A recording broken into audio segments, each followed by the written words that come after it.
have a lot of people since then, since Inauguration Day, in the last 8 months, coming up to you with their daughters and saying, my daughter didn't go out to vote, and sort of wanting absolution from them. Right. That happened to me.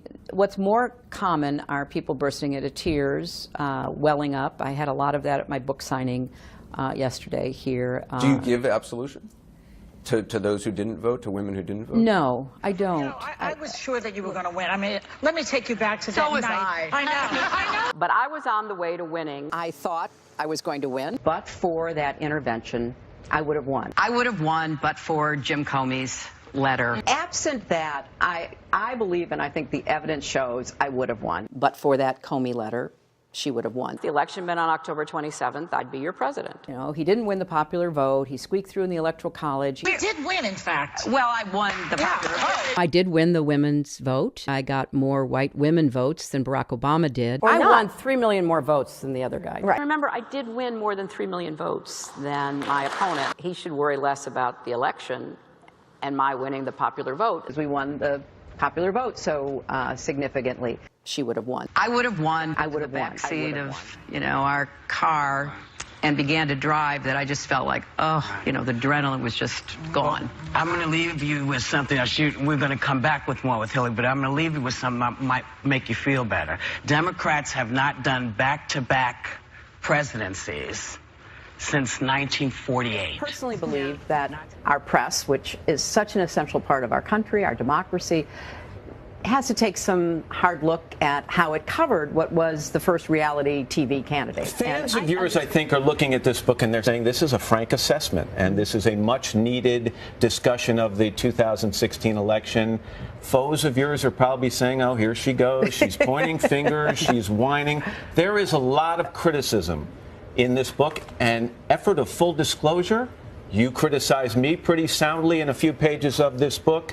When it comes to the self-inflicted wounds, when you look at the list of them, and you go through them in the book, did you make enough mistakes yourself to lose the election without any of the other things you talk about?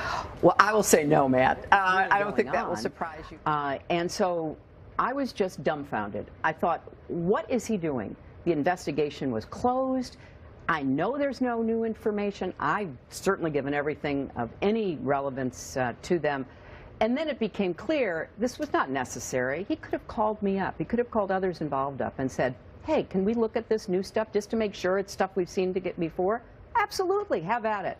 But no, he had to write letters to Congress, of which immediately were leaked. So I feel very strongly that he went way beyond his role in doing what he did. You make no attempt to hide your displeasure about the Electoral College. You say on page 386, you say the godforsaken Electoral College.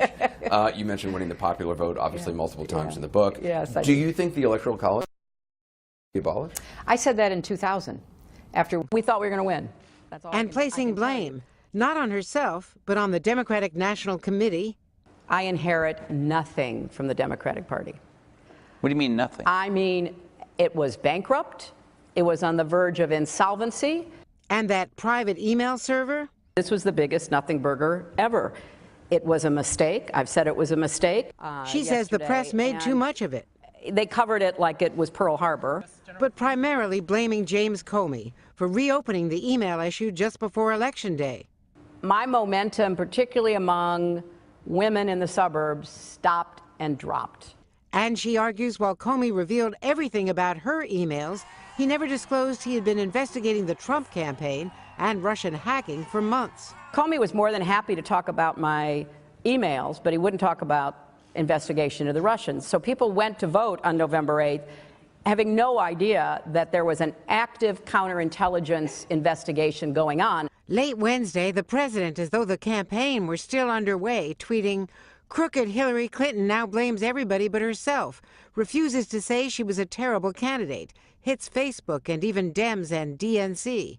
And Clinton tweeting back, "People in Kofifi houses shouldn't throw Kofifi." Did you underestimate the way that your familiarity with the American public could negatively impact your campaign? Well, I thought it was pretty revolutionary that I was the first woman to have a realistic chance of becoming president. So I don't know how any woman who is not familiar to people, since we have so many hurdles to overcome, could have even been in that position that I found myself. So if I'd won, I would have been seen as a genius. My campaign would have been seen as perfect. I understand all of that. Doing a lot of yoga. Yes, and alternate nostril breathing. Well, I wanted to ask you. Have you tried that? Page 27 in your book, you talk about alternate nostril breathing. Yes. What is that? And dare you give me a demonstration of that? Well, I would highly recommend it. Okay. You're supposed to shut your eyes. I don't want to shut my eyes on national television. But you do hold, and you breathe through one, and you hold it, and then you exhale through the other, and you keep going. I can only say, based on my personal experience, that if you're sitting cross-legged on the yoga mat and you're doing it and you're really trying to inhale and hold it and then have a long exhale, it is very relaxing. So I don't know if you can do it in the middle of hurricane coverage, but maybe some other moments you can try it. I found it quite helpful. It's going to be released today. It's being released today. And guess what? What happened? Well, what happened is they discounted it 40% before it was even released.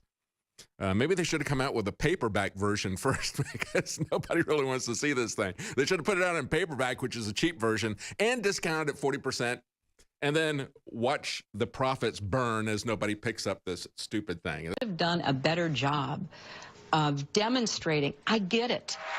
There were some memorable verbal gaffes, too. You could put half of Trump supporters into what I call the basket of deplorables.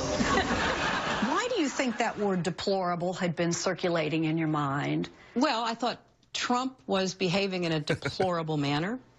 I thought a lot of his appeals to voters were deplorable. I thought his behavior, as we saw on the Access Hollywood tape, was deplorable.